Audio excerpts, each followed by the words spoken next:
আমাকে অনেক সময় অনেকে অনেক বাজে কথা বলেন, কটু কথা বলেন, হজম করে চলে যায়। ওনার নাম হলো আহমদুল্লাহ সাহেব, সবাই তার নামে শায়েখ লেখে। এমন বুবা শয়তান, একেবারে জাহেল। নাম হইলো আহমদুল্লাহ। কতবার যখন আবহাওয়া অফিস থেকে কইছে বৃষ্টি নামবো, যায় দুর্দাগা নামাজ পড়ছে, পরে বৃষ্টি নামছে, আয় পড়ছে রে, ওখান দিন নামাজ পড়ছে, বৃষ্টি অমন নেই। ও আবহাওয়া বার্তা কইছে মে মাসে বৃষ্টি, ও না ন কেরামতি। হ্যাঁ আইসি কইবার লই ওই যে আহমদুল্লাহ শয়তানটা। আমাকে অনেক সময় অনেকে অনেক বাজে কথা বলেন, কটু কথা বলেন, হজম করে চলে যায় যে আমার ভাই হয়তো ভুল করেছেন। আমি আবার তাকে পাল্টা বলতে গেলে অসুন্দর হবে, মানুষ ইসলাম সম্পর্কে ভুল ধারণা নেবে। আমি সবর করার চেষ্টা করি। আল্লাহ আমাদের সব ভাইকে সেরকম হওয়ার তৌফিক দান করুন। ডক্টর আব্দুল্লাহ জাহাঙ্গীর রহমতুল্লাহ আলাইহি একটা কথা বলতেন। ইসলামী বিশ্ববিদ্যালয় কুষ্টিয়ার প্রফেসর ছিলেন, অনেক বড় আলেম ছিলেন, আপনারা অনেকে চিনেন। স্যার একটা কথা বলতেন যে মুসলমানদের মধ্যে যে অনেকের আগুন লাগছে, এই হুজুর ওই হুজুরের বিরুদ্ধে, ওই হুজুর ওই হুজুরের বিরুদ্ধে বলে, এগুলো আমি থামাতে পারবো না, এত ক্ষমতা আমার নাই যে আমি থামাই দিব। তবে আমি একটা কাজ করতে পারি, সেটা হলো নতুন করে যেন কোনো আগুন না লাগে, আমি এই জন্য কোনো কারোর বিরুদ্ধে খোঁচাখুচি করি না। আমি আব্দুল্লাহ জাহাঙ্গীর রহমতুল্লাহ আলাইহির সেই বিষয়টাকে মাথায় রেখে কোরআন হাদিসের নির্দেশ দিকে তাকিয়ে আমি পারতপক্ষে আলহামদুলিল্লাহ আমি কোনো আলেমকে খোঁচাখুচি করি না। আপনারা শুনছেন কোনোদিন খোঁচাখুচি করতে? আমাকে অনেক সময় অনেকে অনেক বাজে কথা বলেন, কটু কথা বলেন, হজম করে চলে যায় যে আমার ভাই হয়তো ভুল করেছেন। আমি আবার তাকে পাল্টা বলতে গেলে অসুন্দর হবে, মানুষ ইসলাম সম্পর্কে ভুল ধারণা নেবে। আমি সবর করার চেষ্টা করি। আল্লাহ আমাদের সব ভাইকে সেরকম হওয়ার তৌফিক দান করুন। আলেমদের মধ্যে যারা মতবিরোধ করে, আরেকজনের পিছে লাগালাই করে, পাবলিকের সামনে একজন আরেকজনের বদনামিতে লিপ্ত, তারা জানে না যে তাদের পায়ের তলায় মাটি নাই। এই দেশে ইসলাম বিদ্বেষীরা ষড়যন্ত্র করে কত ভয়ঙ্কর গর্ত খুঁড়ে রেখেছে, এটা যদি তারা জানতো তাহলে এই কাদা ছড়াছড়ি বাদ দিয়া সেগুলোর বিরুদ্ধে তারা লাগতো।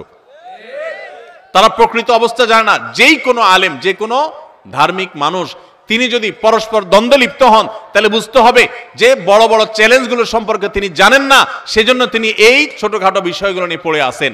আমরা নিজেদের পিছনে লেগে আসি। আজ শয়তান আমাদেরকে একজনের পিছনে একজনের লাগাই দিছে। আপনারা সাধারণ মানুষ হিসেবে আপনাদেরকে আমি একটা অনুরোধ করতে চাই, সেটা হলো হুজুররা যদি নিজেরা লাগালাগি করে, আল্লাহর হস্তে আপনারা ওই লাগালাগি করেন না, হুজুরদেরকে আপনারা অন্তত বয়কট করবেন। যে আমরা এই সমস্ত খোঁচাখুচি করা মানুষগুলোর সাথে নাই। এবং অনেক সাধারণ মানুষ আছে, এক হুজুরের ভক্ত হইয়া আরেক হুজুরের 14 গোষ্ঠী উদ্ধার করে, আছে না নাই? ফেসবুকে জিহাদ করে দেখবেন, জিহাদ এটা হলো শয়তানের জিহাদ। যে এক হুজুরের পক্ষ হইয়া আরেক হুজুরের বিরুদ্ধে লেখা গালিগালাজ করতেছে। আপনার কে শিখাইছে? আপনার কোন হুজুর যদি আপনাকে শিখায় আরেক হুজুরের বিরুদ্ধে গালিগালাজ করো, ষড়যন্ত্র করো, তো মনে রাখবেন ওই হুজুর থেকে ইসলাম শিক্ষাই আপনার জায়েজ নাই। আপনি দিন শিখবেন সেই মানুষের কাছ থেকে যে মানুষটা অন্য মানুষকে ভালোবাসতে শিখায়। কারো ভুল হতে পারে, সুন্দরভাবে পারলে বুঝান, না হলে চুপ থাকেন। নবী সাল্লাল্লাহু আলাইহি ওয়াসাল্লাম পরিষ্কারভাবে বলেছেন যে যে ব্যক্তি আল্লাহ এবং আখিরাতের প্রতি ঈমান আনে, ফালিয়াকুল খায়রান আও লিয়াসমুত, সে হয় ভালো কিছু বলবে আর নাহলে চুপ থাকবে, মুখ দিয়ে খারাপ কিছু বলবেন না। আমার অবাক লাগে, অনেক হিন্দুদের আইডিতে অনেক ফেজ আমাদের ছেলেফেলেরা, মুসলমানের ছেলেফেলেরা দেখা যায় কমেন্ট করে সেখানে তাকে গালিগালাজ করে, মালাউন, এটা সেটা নানান খারাপ কথা বলে। আমাদের সাহাবীদেরকে আপনি দেখাতে পারবেন যে তারা কোনো অমুসলিমকে গালিগালাজ করতেন? অন্য ধর্মের মানুষের প্রতি সুন্দর আচরণ করবে, সে ইসলামের সৌন্দর্য বুঝতে পারবে। আল্লাহ তাআলা আমাদেরকে হেদায়েত দান করুন। তাহলে পারস্পরিক কাদা ছোড়াছড়িতে আমরা নাই, কি বলেন? আমরা নাই, আমরা কখনো করব না। এতে যা হয় হোক, দলাদলিতে আমরা নাই। আব্দুল্লাহ জাহাঙ্গীর রহমতুল্লাহ একটা সুন্দর কথা বলতেন। স্যার বলতেন, শুনেন, আমরা হুজুররা গন্ডগোল করব, এগুলো আমাদের স্বার্থের ব্যাপার। আপনি অযথা আমাদের পিছনে আইসা আমাদের স্বার্থ উদ্ধারের আপনি উসিলা হলেন, মাধ্যম হলেন, আপনার কি লাভ হলো? আপনার আমলটা কেন বরবাদ করলেন আপনি আমার জন্য, আরেকজনকে গালিগালাজ করে? এই জন্য কোনো হুজুরের ভক্তি করতে গিয়া আরেক হুজুরের শত্রু হতে যাবেন, আরেক হুজুরের গালিগালাজ করতে যাবেন। এবং মুসলমানদের পরস্পর এক দল আরেক দলের গোষ্ঠী উদ্ধার করলেন, উনি একপন্থী উনি আরেকপন্থী, ভাই আপনারটা আপনি প্রচার করেন, আরেকজনকে গালিগালাজ করবেন না। মনে রাখবেন তো ইনশাআল্লাহ? তাহলে ওলামাদের ঐক্য যাতে নষ্ট না হয়, সেই জন্য আমরাও শান্তিপূর্ণ ভাবে থাকার চেষ্টা করব এবং এই জাতীয় কাজ পরিহার করব। আল্লাহ আমাদের তৌফিক দান করুন।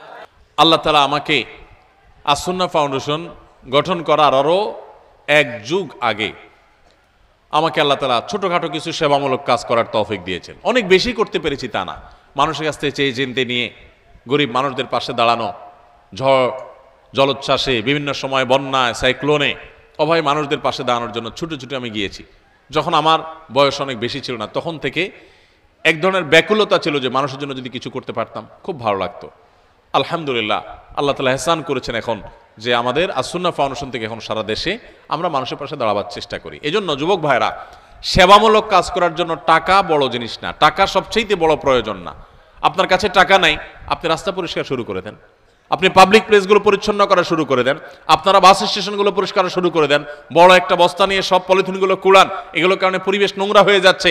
আপনি মসজিদটাকে কয়েকজন যুবক মিলে পরিষ্কার করেন, আপনি একজন গরিব মানুষ তার একটা সাহায্য করেন, একটা রাস্তা ভেঙে গেছে মাটি কেটে রাস্তাটা ঠিক করে দেন, কালভারটা ঠিক করে দেন। এগুলো যে সওয়াবের কাজ আমরা জানি না, এগুলো অনেক বড় সওয়াবের কাজ এবং সাদকা জারিয়ার কাজ হতে পারে যে রাস্তাটা ঠিক করে দিলেন, যত মানুষ এই রাস্তা দিয়ে চলবে আপনি সওয়াব পেয়ে যাবেন। তাহলে এই ধরনের সেবামূলক কাজগুলো আমরা শুরু করতে পারি। যদি এখন আপনি সাধ্য অনুযায়ী আপনার পকেটে টাকা নাই, তো যা আছে সেটা দিয়ে শারীরিক শ্রম দিয়ে কাজ শুরু করে দেন। এই যে মাহফিল হয়, ভালো ভালো কাজ হয়, এগুলোতে আপনারা স্বেচ্ছায় শ্রম দিবেন, সেবা দিবেন।